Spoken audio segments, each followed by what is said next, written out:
Okay,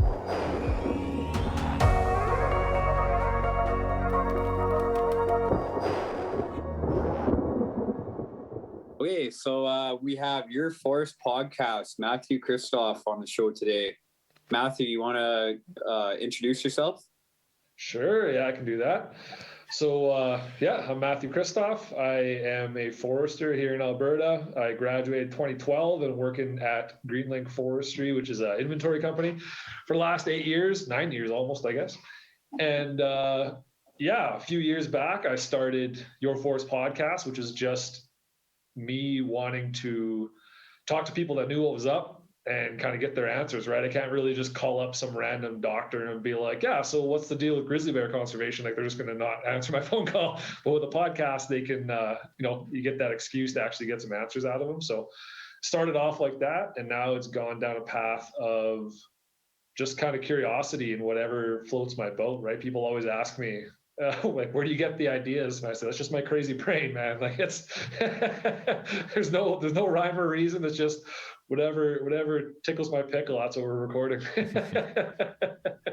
But and Greenlink, I do inventory, right? So remote sensing work, AVI, stuff like that, and mostly office work, getting into some different stuff.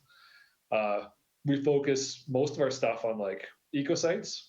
So we base all our inventories from ecosites, and that's kind of Greenlink's bread and butter. So I'm I'm interested in all things environment. So forestry's been a good route for me.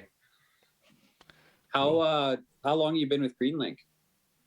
Since I graduated. When I graduated in 2012, I did another season of hack, and then went to Peru for a month, got engaged, and then started working here in November. I've been here since then. So it's been a while.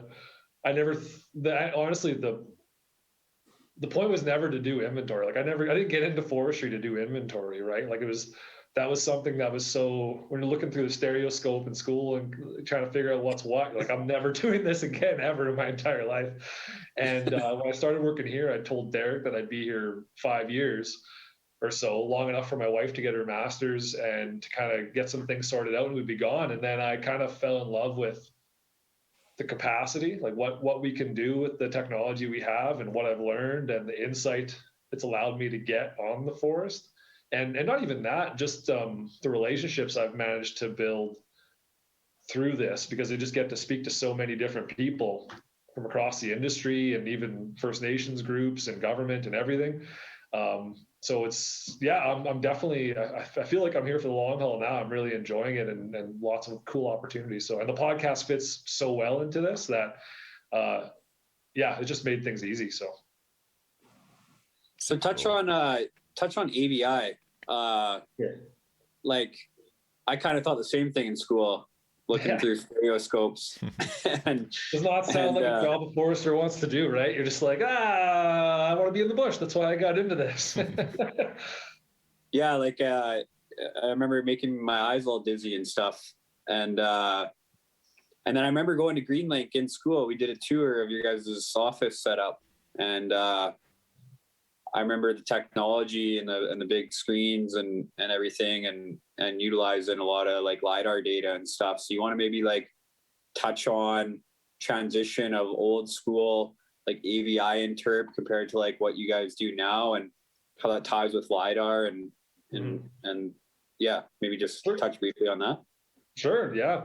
I mean, if anybody's still using a stereoscope and like actual analog imagery, they're kind of screwed. I don't think they're going to last very much longer. But when I started here, we never used that. It was all digital at that point. I think there was the odd contract. I can't remember when, but I think around the 2000s is when they started going digital. And I think it was late 2000s before everybody kind of went digital.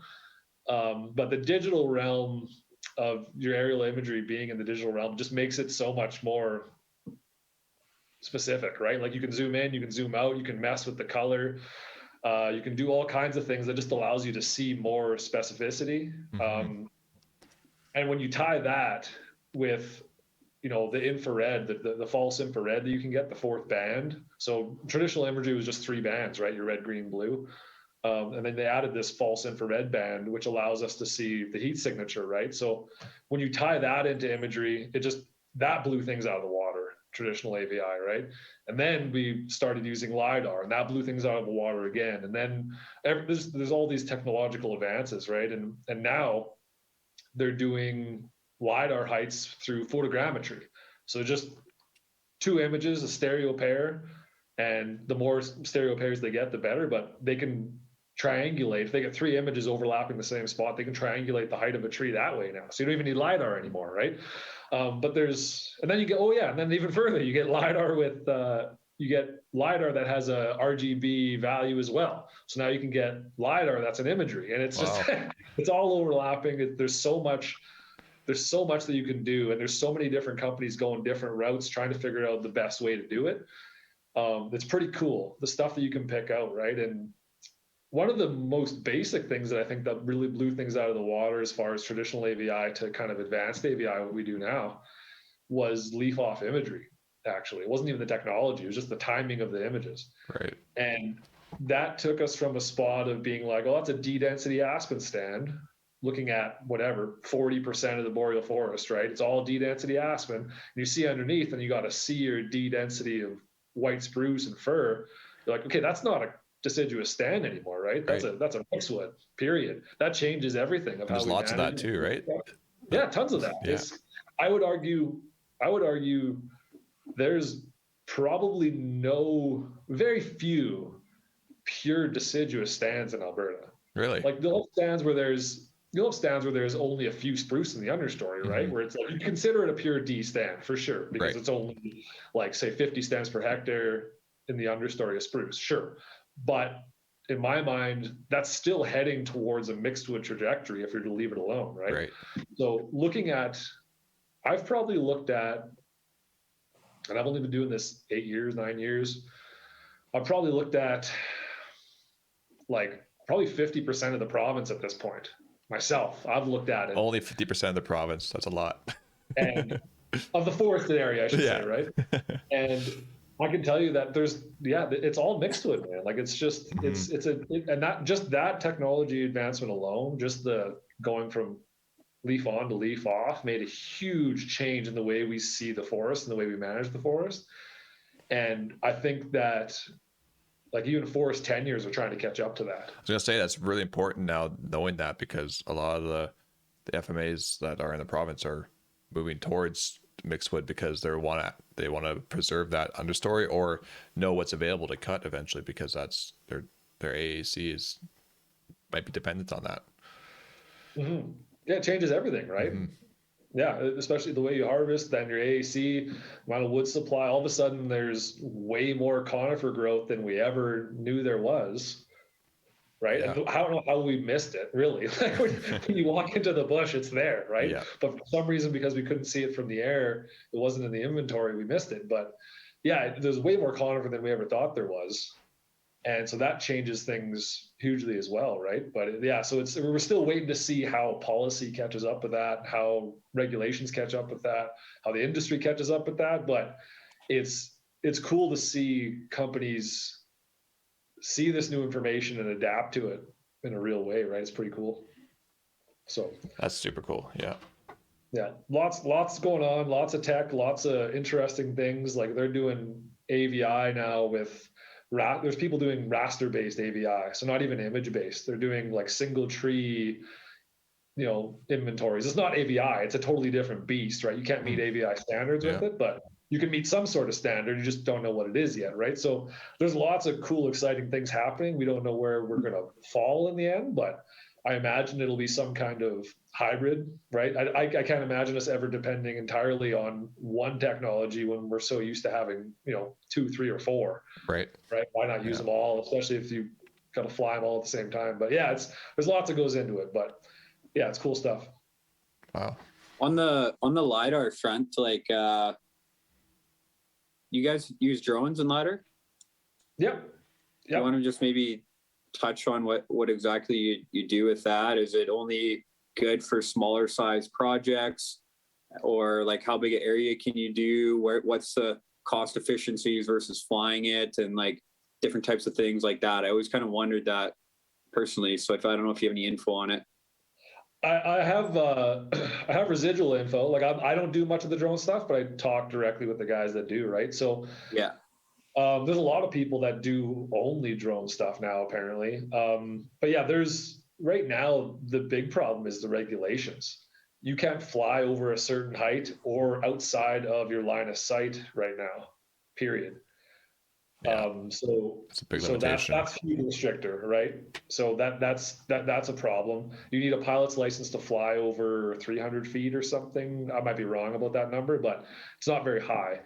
So there's all kinds of that kind of stuff, regulatory stuff, but drones are definitely have a place for sure. Where I think is, I think for if companies want drone work, they should learn in-house.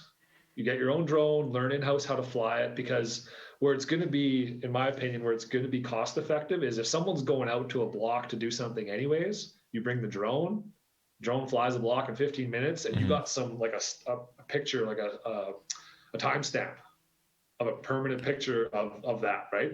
And then data, you can go back in time and look at it and see how it's changed. And but if you're just going out, if you're like, I'm just going out today to just do drone work, it gets hard to justify. Right. It is expensive, like because you got to drive out there. Period. That in and of itself is a lot. And then what I would suggest is for people to outsource the actual data crunching. If they can do it in house, great, do it in house, absolutely. But I would outsource the data crunching, because that's something that other people can do. It takes a lot more intricacy, but learning how to fly and doing it yourself is simpler. So, and this is, I don't do it. I could get Tom in here, Tom Undergasser. He's the guy who does all our drone stuff. He just got a new drone, actually. It's a big bastard. I love it. It's really cool. I wanted to get him to bring it out to the field with me on next Monday, but it's not going to pan out. But yeah, drones have a huge place in forestry for sure.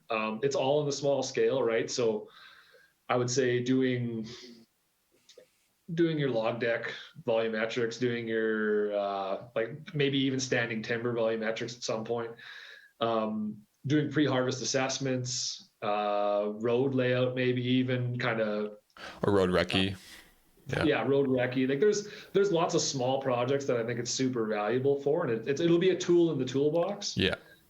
I don't think it's ever gonna, unless we get to the point where every company owns their own Predator drone and they can just send it out to fly the FMA one day or whatever, which may happen, right? In 50 years or last maybe 20 years, everyone will have their own Predator drone that can fly imagery, and they can update their own AVI every year or something, right? But it'll get there, maybe, who knows, right? Yeah. I don't think it'll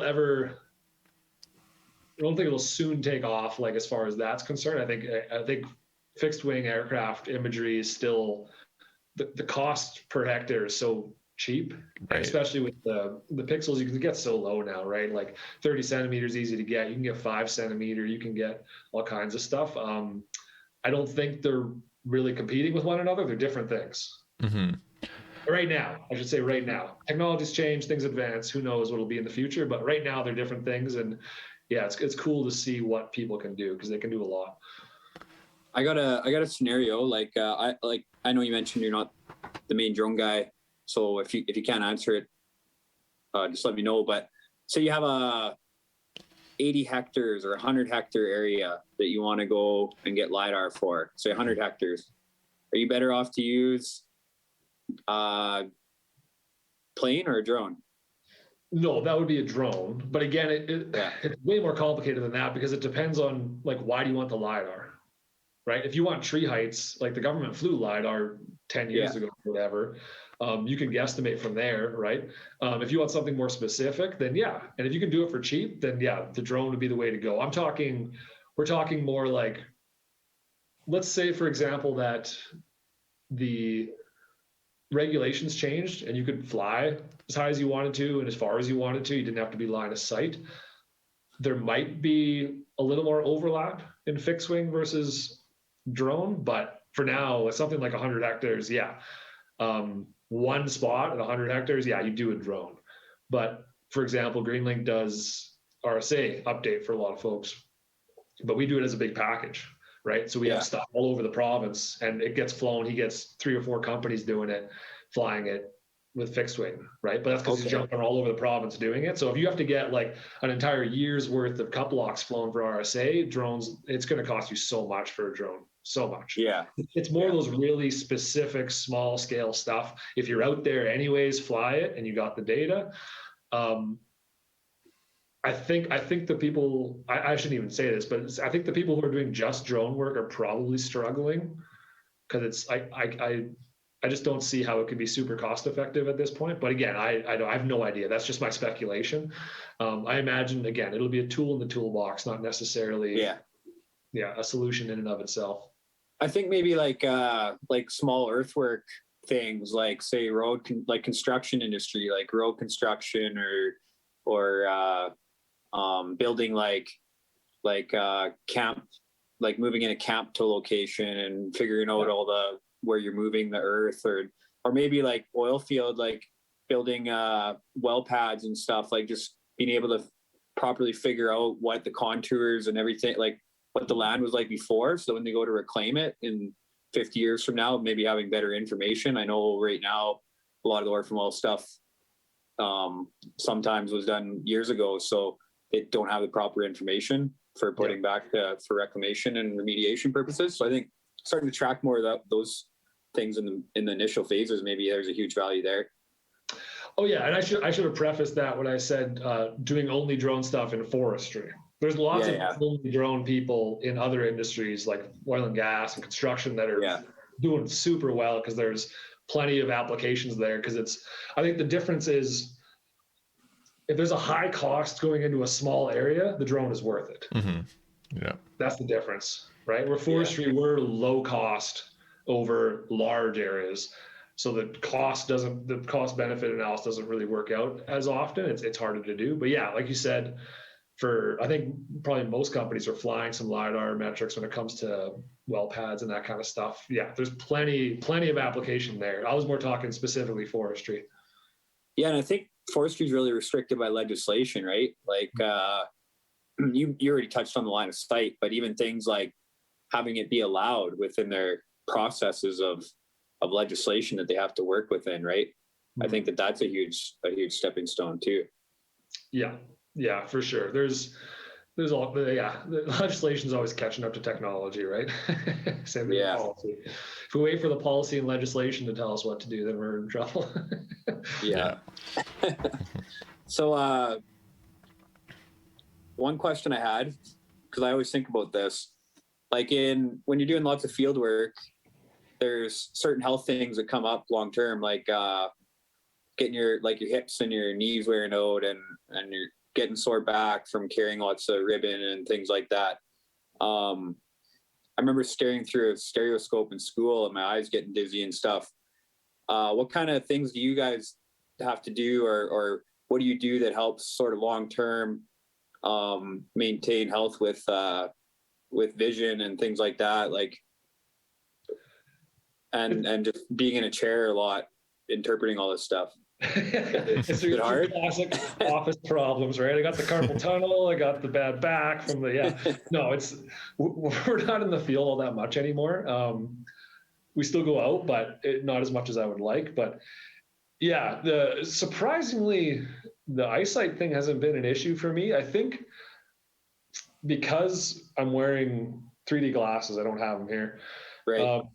I'm wearing 3D glasses and I'm looking at stereo pairs. So my eyes, it's not like I'm staring at a fixed screen the whole time. I mean, I am, but my eyes don't know that. Right. I think the fact that my brain still has to do the math, the triangulation, it hasn't affected my eyesight. I go get tested every couple of years and everything's fine, right? And Derek claims that his eyesight got better, but I don't know about that. But I haven't noticed anything with my eyes, but yeah, for sure your classic office stuff, like slouching like I am right now, carpal tunnel with the repetition syndrome, whatever, right? Just nothing exciting. Yeah. I'm not writing any OH&S reports because I got eye strain or whatever, right? Maybe I should start writing up near misses for when the air's dry here. I don't know. My knuckles are cracking. Spill coffee. Yeah, Near miss. exactly. So yeah, the glasses seem to work quite well then. Oh yeah. Yeah. So that's my thought. That's just some random thought that I have. I have no evidence to back that up whatsoever. You could talk to me again in 10 years. My eyesight could be garbage. I don't know. So far, I haven't noticed any problems. Doctors think I'm good. So yeah, just something to do with the fact that I think it's not a fixed screen. My brain has to, and I'm always zooming in, zooming out, looking at stuff. It's not like I'm looking at one zoom level all day, right?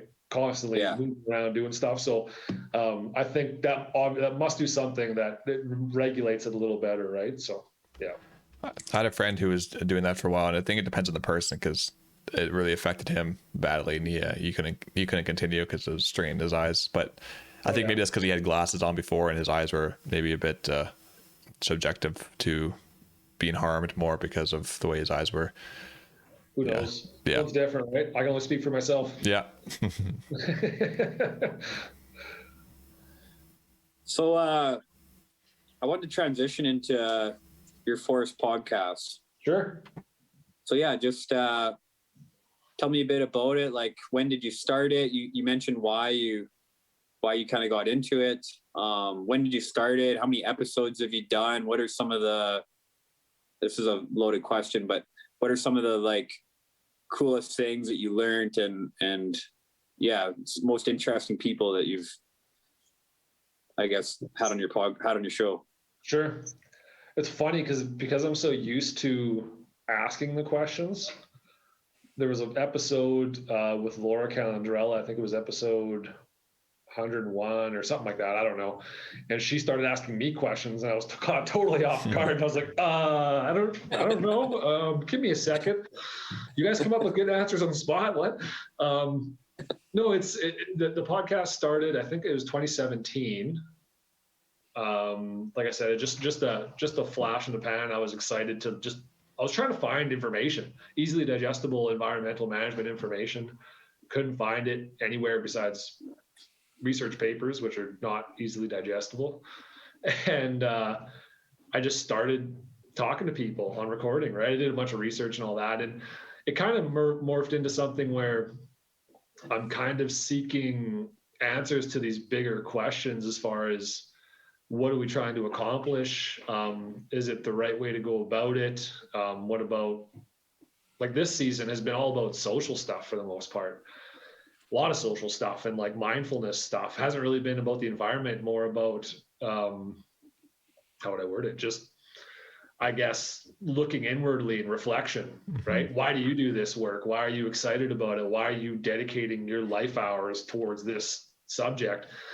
And then, so that's been an interesting divergence for sure. I love doing it. I really enjoy it. Even when I start to get a little weary of it just from the work, I get some emails or some comments back or something from a colleague or whoever, and all of a sudden I'm kind of reinvigorated, like, all right, people are listening. I should keep doing this. So, some of the coolest stuff, I feel like it's always the most recent ones that are recorded that I'm the most excited about, just because they're fresh in the memory. One that was really cool, that was really stood out, was that one I mentioned with Laura Calandrella. She wrote a book, Our Next Evolution, and it was just about collaboration. The book is about leadership and collaboration, right? And especially in the environmental space, in that so much of what we do is interacting between different stakeholders, right? It's not just forestry. We're talking about everything, right?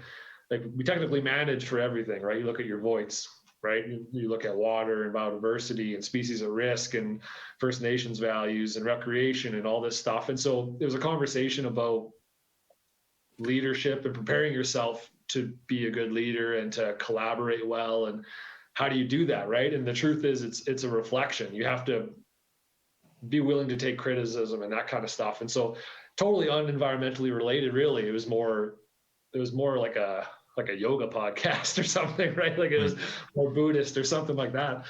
But it was fun, and it was great. It was the most in the moment I think I've ever been in a podcast. I was definitely as honest as I think I've ever been. Not really intentionally, just kind of happened. So that was cool. And there's lots of other ones that I love, right? Like I don't put something out there that I hate. There's some that I wish I would have done differently, for sure. Yeah. But I would say the last 2 years, so 2019, or I guess 3 years, 2019, 2020, 2021 is when I really started to find my groove, I think. And so those are the ones I push people towards. And I find myself throughout this whole endeavor, like trying to find interesting things to talk about, I've really been attracted to the First Nations issues. I don't know if you guys have noticed that, but like I tend to have a few episodes every year just about First Nations stuff, right? And that's been interesting to me because I kind of see it as one of the final frontiers of our society, not just forestry, of a society, right? Like this is something that we need to figure out because these are the last people who have been left in the dust, and it's something that forestry can help, right? Yeah. And so it's gone more social and in that way, which is I totally didn't expect, right? So it's been cool. It's been a cool, it's been cool just reflecting on it and looking inward and seeing where I'm going to end up, right? I don't know where it's going to go next year. We'll see. How many episodes have you done? 103. I released Women in Wood with Jessica Kaknovicius last Wednesday. Yeah, another great one. Really awesome. Just talking about diversity and equity in forestry and what we should be doing to try to promote that and some of the issues, some of the barriers that, us as men maybe aren't aware exist even, or aren't aware that we're continuing to make a problem. So that was a good one. Yeah, I like them all. I enjoy them all, but there's definitely something I like more. The ones with Milo Mihalovic. Right. Milo's a strong mind. He knows his stuff. He knows his stuff inside and out. And those are some of my favorite conversations because he really knows what he's talking about, and he's thought about it and reflected on it enough to know how other people think about herbicide and that kind of thing. And yeah, I like those ones too. So but yeah, like I said, lots of good ones. Those are just the ones that stand out for me. So hot topics like in the industry, like ones that are maybe under the spotlight. Do you dive into them? Do you look for them, or do you avoid them? No, definitely don't avoid them. I try to find the right people for them. Yeah.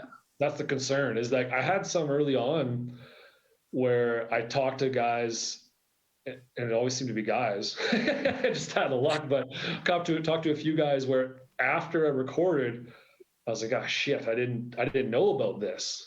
Something I found out that was kind of nefarious and I didn't like, and I wish I didn't release because I didn't know about full context of something, right? So I'm much more cautious about who I have on.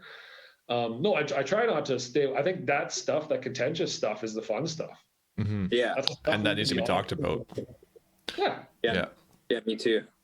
So that's the fun to talk about stuff, and so I try to go towards that, but it's not always easy to find the right person willing to talk about it, right? Yeah. Like try to find an industry person that wants to talk about like indigenous consultation. Like they don't want to put themselves on the line out of fear of backlash, and I get that. That's fair, right? Like they want to be a part of the solution just like everybody else, but we're not perfect. You know what I mean? So I get it with social issues. It's hard to stand on the pedestal and speak, right? You got to be vulnerable and willing to accept the criticism, but it's hard to do. So it's always easier to get people to talk about the science than it is to talk about, what they think is going to happen with some political thing. Yeah. Right? Yeah. And I try to stay out of the politics if I can, right? I don't want to be political. I just want to be informative. Mm-hmm. Yeah. Yeah. I've been running into it a little bit. People saying no to wanting to come on to the show or something, and usually it's because of that.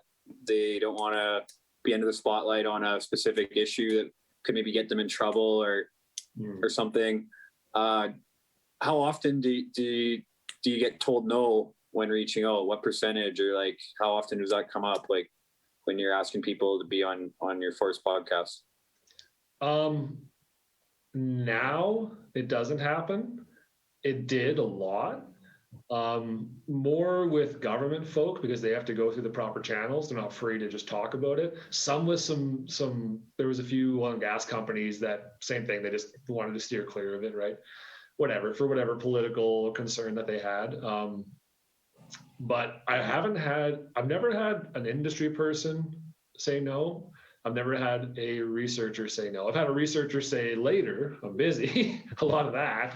Like I had one with Dr. Ann Nath. She's a reclamation person over at the U of A. Like she's the reclamation person.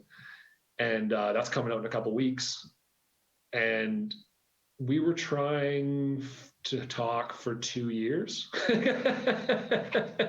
So people, I haven't had a lot of no's, but I think I've also learned to navigate and understand when or why people are going to say no. Yeah. So I think it's not that I wouldn't get the no's, it's more that I know who to and not to ask kind of thing at this point. Yeah, no, that makes sense for sure. And so how do you find your target person for a show? You just start doing some research and figuring out what topic you want to learn more about, and then just contact them people. That's how it was. That's how it was for a long time. Still sort of like that. But it's more, I'm getting a lot of emails now from people that, not a lot, I won't say like my inbox is full of this, but once or twice a week, I'm getting emails from publicists or companies or whatever that want to be on for some reason. And I have to say no to most of them because a lot of them don't get what I'm trying to do. They're like, oh yeah, I'm so-and-so from this. I want to come on and talk about this, and this. And I can see that they're there to promote their business. That's all they really want to do. Right. Yeah. And I'm not trying to do that. I'm trying to talk about interesting things that people otherwise won't get the opportunity to hear about. Yeah. So when people do contact me, that I find those often are some of the better recordings though, because they want to be there. I didn't have to coerce them to do so. But again, I didn't start getting people contacting me to do it for 2.5, 3 years. Yeah. Right. So I'm not saying you should expect that to happen to you, but it basically, if I have something coming up, like I have to say I have a gap somewhere. Right now it's been so natural. Like if I have a conversation that leads me to somebody else, right? They recommend somebody for another topic, and then they recommend someone for another topic, and it kind of snowballs that way. That's how it's been going. And then you have people reaching out to you, and then like Women in Wood was one that I've been thinking on for quite a while, probably 2 years, trying to do the Women in Forestry thing justice. Because I did it twice and my guests were awesome, but I didn't know how to navigate it. I didn't know what to say or how to do it properly. So I did a piss poor job, I think. The episodes are still decent, but when I listen to them, I regret the questions I asked and how I asked them and where I went with it, right? The conclusions I came to were poor. But so that took me a while to find the right people. And finally I reached out to Jessica, or to Women in Wood, the group, and they're an online community of just women in forestry around the world, and they kind of help each other navigate the industry and navigate challenges and stuff from as simple as like trying to find gear that'll fit them properly, which is something that the three of us probably had never had to think about. You just go over and buy it and you're done. To how to try to get a raise or how to be heard in a meeting or whatever, right? So some of that stuff is like that one I thought on a while to try and find the right person, right? So there is still a lot of that, but I find it starts to come naturally after a while. I've been lucky that way. Do you find that it's helped with your people skills and communication skills and like maybe speaking in front of an audience and things like that? Not that one, not the audience one. Podcasts are different. It's like the three of us talking or to someone in a room or whatever. And then I have to go and do some kind of public speaking thing. And it's not great, man. I'm not, I still get too nervous. It's the same result though. It's the same result though. They're just not there at that time. Everyone's listening to it eventually. When they're staring you in the face and you can see them looking at their phones and you can see them nodding off, it's a different thing than just podcasts are so internal, right? I can get lost in my own thought, in what the person is saying, and try to expand on that concept or whatever. Public speaking is a different beast. I've gotten better at it for sure. Definitely got me better at. I'd say the number one thing it got me better at doing was reflection. And actually, I've been surprised enough times that I know when I ask questions now, or when I'm living my normal life, I want to reflect on the entirety of what I'm about to say or what they've said before I don't jump to conclusions as often. I find I'd say I'm more objective now than I was. I'd say that's the biggest thing it's helped with, but for sure, public speaking, communication. You know what? No, the number one is listening, how to listen. Something that I think probably most people have a problem with, right? Is actually listening and hearing. I shouldn't even say listening, I should say hearing. Actually consuming what someone is saying to you, not just trying to figure out what you're going to say next, or how your situation is comparable to theirs. You're actually listening and internalizing and asking them more and trying to get deeper into that, rather than being like letting the ego take over, right? So that's probably the biggest thing. That's probably been the most useful thing in everything. And from when it comes to podcasting to regular old Greenlink meetings to my relationship with my wife, like everything, right? It's just better. So yeah, it's definitely helped me in a lot of ways. All right, so Taking I gotta notes. do more. I gotta do more podcasts. Like learn how to listen. That's my takeaway. Listen to your wife, kids.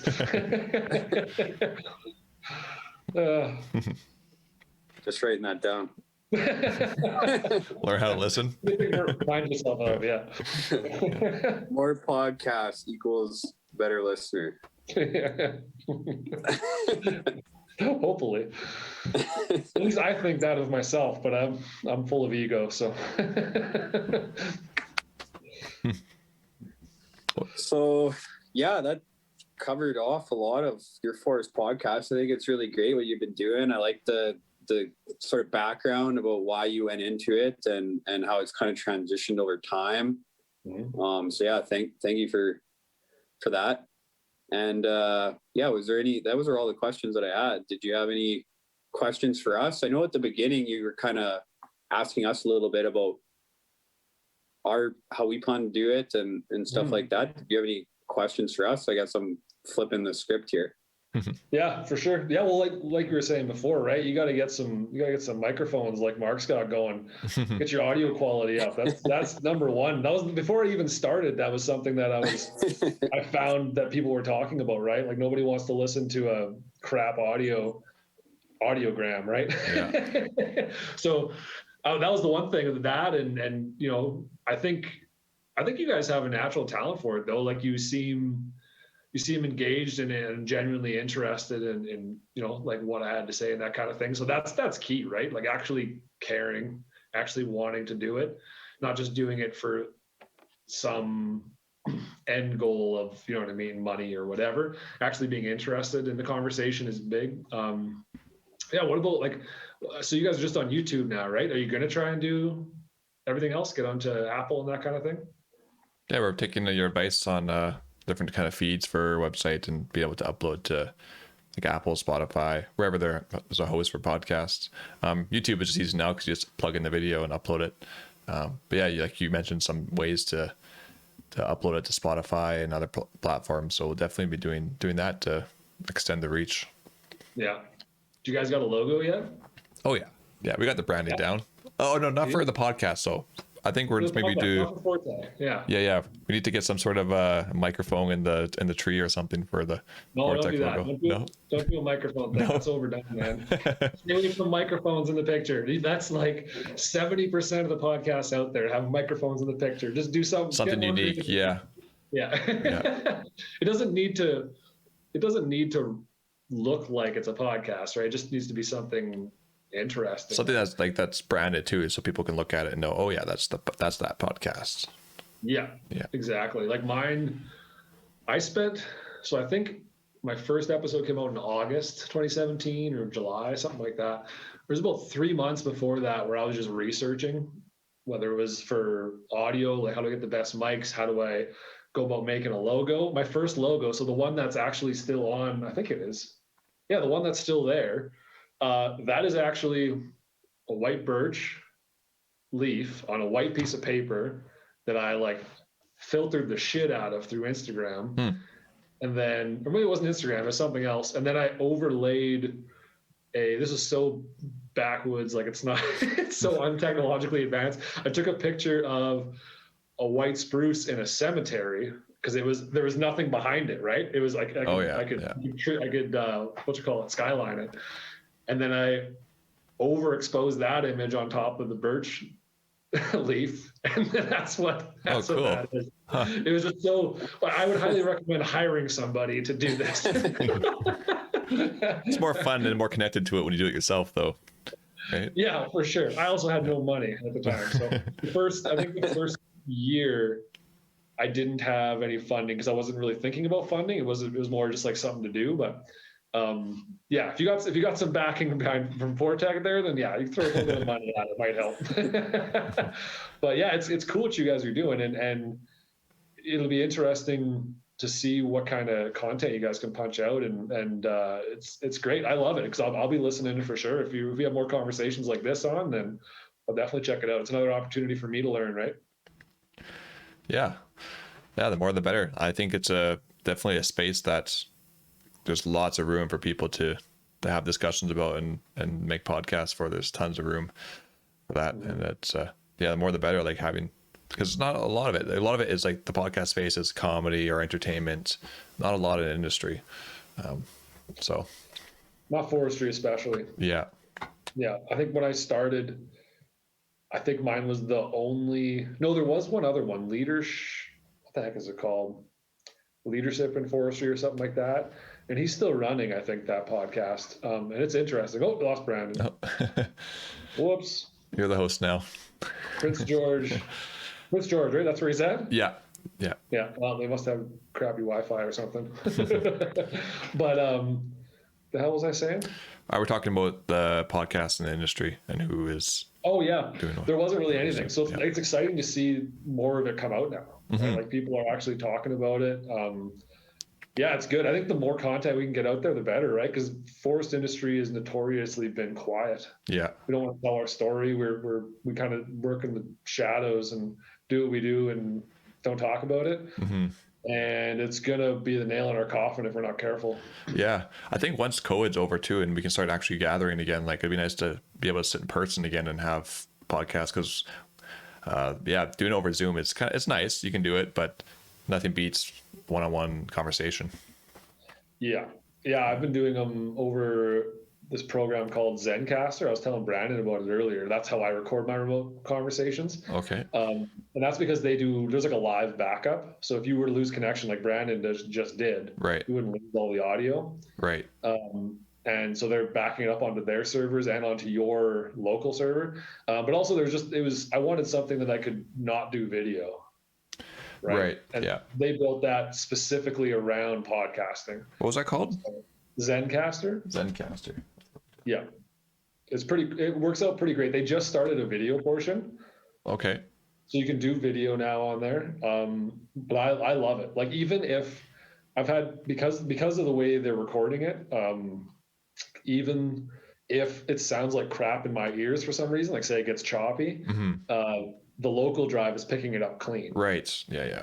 So when I go to edit it, you don't hear any of that, right? So does it take separate video feeds, or is it all kind of like where Zoom does it? Whoever's talking, it goes to. So the website does. I haven't done the video portion, but I would assume it's the same as the audio.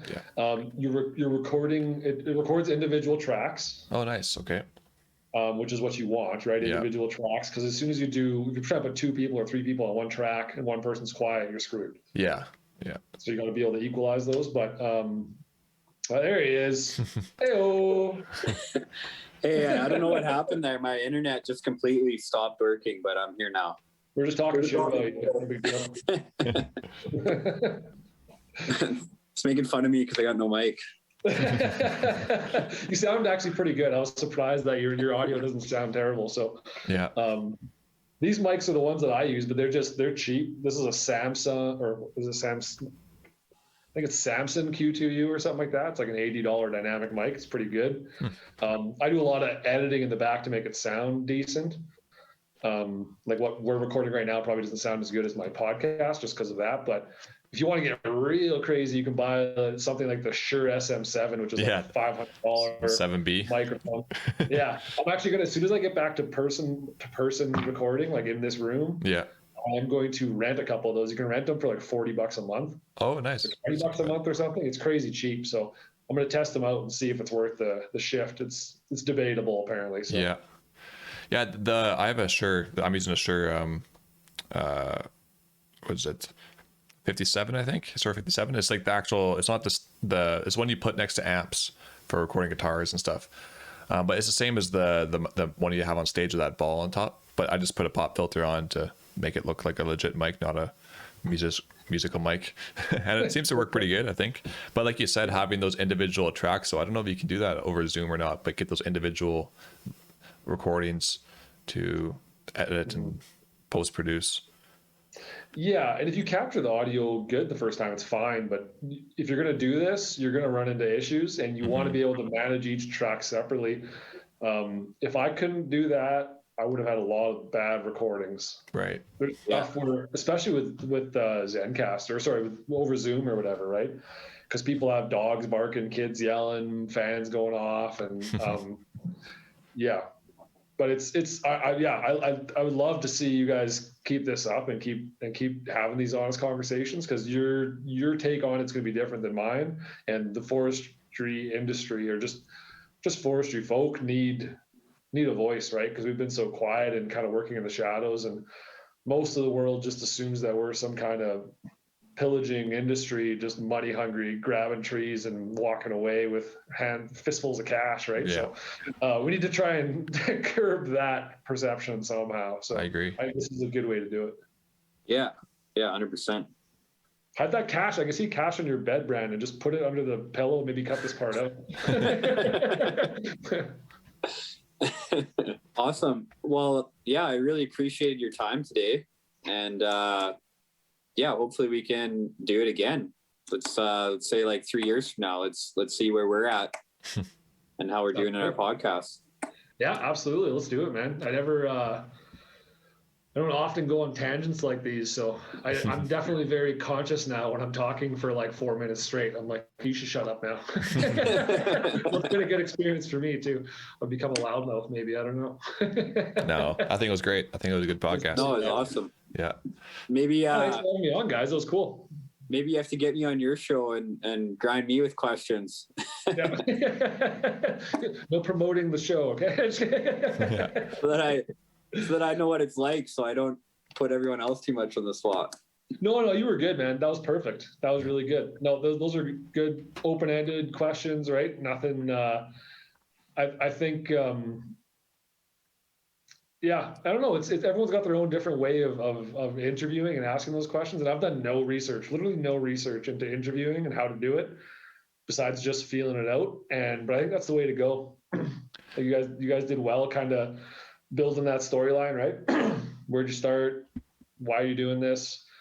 Tell us about the specifics. What are your takeaways? Like that kind of thing. It was good. So yeah, you guys are you're doing a good job. You're setting it up properly, and just keep it up, and it'll just get better with time. So yeah. Great. Awesome. Yeah, thanks, Matthew. Yeah, no problem at all.